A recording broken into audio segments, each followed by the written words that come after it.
Bonjour et bonsoir, ça dépend où vous êtes vous trouvez. Le vice-versa, JCN vous souhaite une agréable et excellente journée.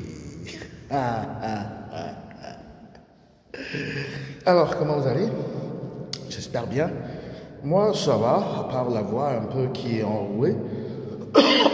Donc, vous allez m'excuser si parfois je dois tousser. Alors aujourd'hui, on va parler de la meutienne. La fameuse famille dysfonctionnelle, cette famille de vautours, cette famille de charognards, cette famille qui détruit la vie de ses propres enfants, cette famille maléfique. Oui, la meutienne, c'est une famille où on s'entre-déchire. C'est une famille où celui qui est loyal, celui qui est juste, celui qui cherche la vérité sera piétiné. Oui, dans la fameuse meutienne, on n'aime que le mensonge, on n'apprécie que la malice. Et si vous êtes bouc émissaire dans une meutienne, vous devez faire très attention.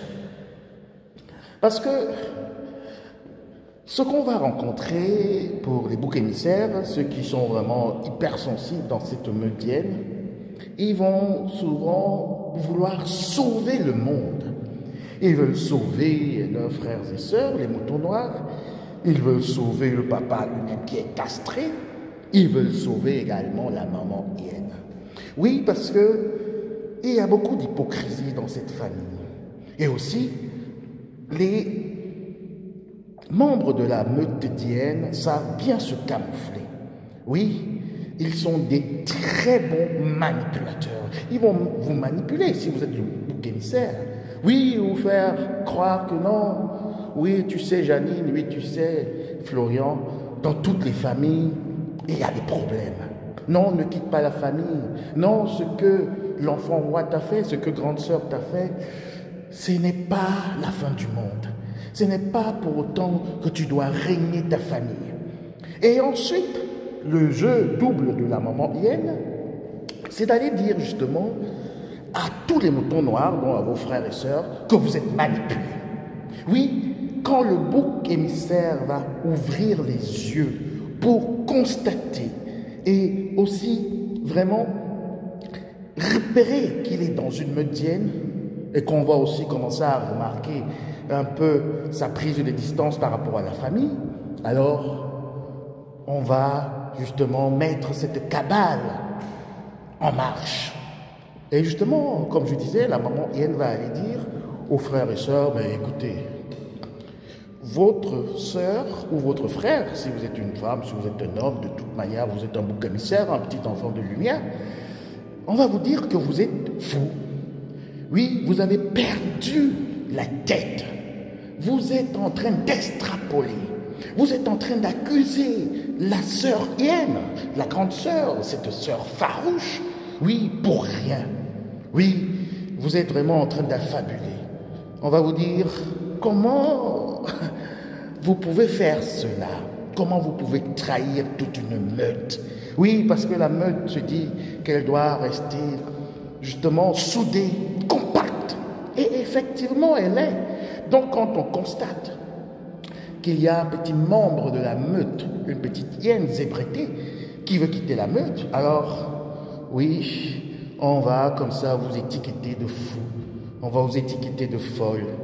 Et l'erreur à ne pas faire, et que je conseille souvent à plusieurs qui sont dans ces meutes d'hyènes, c'est de garder toute votre révélation de votre famille pour vous. Je répète, quand vous allez constater justement que vous êtes dans une meutienne, une famille très anormale, parce qu'il y a certains et certaines qui vont prendre des longues années avant vraiment de réaliser qu'ils sont dans des meutiennes. Quand vous allez avoir la révélation de la divinité des Lumières, quand vous allez être illuminé, quand vous allez être également sauvé, parce que de reconnaître que vous êtes dans une meutienne, c'est déjà un pas vers le salut. Oui, il est bien vrai, ce ne sera pas évident, ce sera très difficile.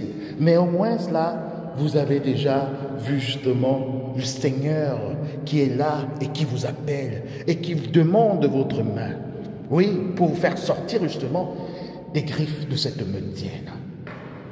Et comme je disais, quand vous aurez justement cette main tendue de la divinité des Lumières qui veut vous faire sortir des ténèbres, de la malice, de la méchanceté, de la violence et aussi du mal qui règne dans cette meutienne, gardez cette lumière pour vous. Vous ne pouvez pas sauver la meutienne. Non, non, non, non, non. Vous ne pouvez pas sauver toute une meutienne. Parce que si vous commettez l'erreur d'aller dire « Ah, mais écoute Justine, oui, écoute Philémon, oui, mon frère, ma soeur, tu sais, j'ai regardé une vidéo où on parlait des meutiennes. Je pense que, ma soeur, mon frère, nous sommes dans une meutienne. Il faut qu'on sorte de là. Je pense que notre maman est une Manitou. Oui, je pense que le papa est castré. Oui, je pense que l'enfant roi veut notre destruction. » Si vous le faites, vous allez donc justement le dire à vos frères et sœurs, pensant que vous allez aussi les ouvrir les yeux, parce que ce n'est pas tout le monde qui va obtenir le salut, mes frères et sœurs, les vice-versalistes. Non, ce n'est pas tout le monde qui va pouvoir atteindre la lumière. Donc, là, vous vous mettez en danger. Quand vous allez dire à ces frères et sœurs, ces moutons noirs, ils vont prendre cette information. Oui, ils vont prendre cette information et ils vont aller justement livrer cette information à l'enfant roi et dire « Ah, voilà, il y a notre sœur, là, le bouc émissaire, et il y a notre frère, là, le bouc émissaire, qui est en train un peu plus de se rapprocher de la lumière.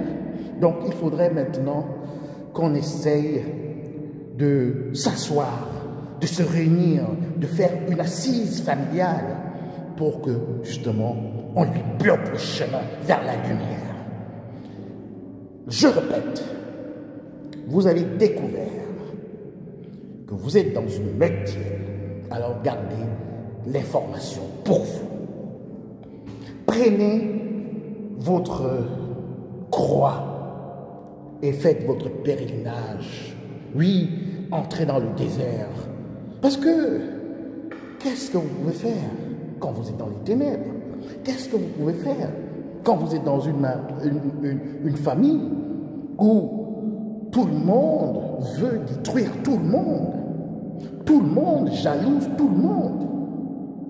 Tout le monde veut la chute de tout le monde. Et ce n'est pas anodin, ce souhait de voir les autres chuter dans la meutienne. C'est parce que, en fait, si je vais vous le dire avant de clore cette vidéo, qui a été faite dans un espace très spécial, dans un endroit, un milieu, je ne vous dis pas, je ne vous donne pas tous les détails. Alors, comme j'étais de disance, vous ne pouvez pas survivre dans la meutienne. Parce que on va vouloir choisir tout pour vous, choisir quel est votre partenaire, et en plus, l'objectif des membres de la meutienne de voir tout le monde pauvre, tout le monde malade, tout le monde un peu givré de la cervelle, c'est parce qu'ils veulent jouer aux pompiers pyromanes. Oui, les frères et sœurs de la meutienne des moutons noirs, et aussi l'enfant roi, et la maman hyène et le papa castré veulent toujours jouer les pompiers pyromanes. Ils détruisent leurs enfants, ils les vendent et ils les livrent à leurs donneurs d'ordre. Et ensuite, quand ces enfants sont sur le carreau, quand ces enfants sont pauvres, quand ces enfants peut-être vont mourir dans le désert, parce que dans le désert, il y a aussi beaucoup de dangers. Je vais revenir dans une autre vidéo pour vous parler des dangers du désert quand vous sortez de la meutienne. Oui, les parents veulent toujours venir là à la fin pour jouer les sauveurs, pour jouer les samaritains, alors que c'est eux qui ont mis tout ce feu. C'est eux qui activent justement cette cette fibre de haine dans la famille, dans les cœurs des frères et sœurs. Alors, rejoignez la lumière. Le Seigneur vous a tendu la main. Vous avez constaté que vous êtes dans une metienne. Partez. Essayez d'aménager un peu votre espace, d'aménager vos connaissances, mais mettez un peu d'argent de côté. Et si vous ne pouvez pas, alors, si vous ne pouvez pas seul, alors cherchez de l'aide à l'extérieur, pas dans la metienne. Bienvenue sur la chaîne du Psychospirit. Merci encore pour les nouveaux abonnés. Merci pour tous ceux qui like des vidéos très importantes. Entre-temps, je vous souhaite une agréable et excellente journée. Profitez de la lumière. À très bientôt. Bisous. Bye.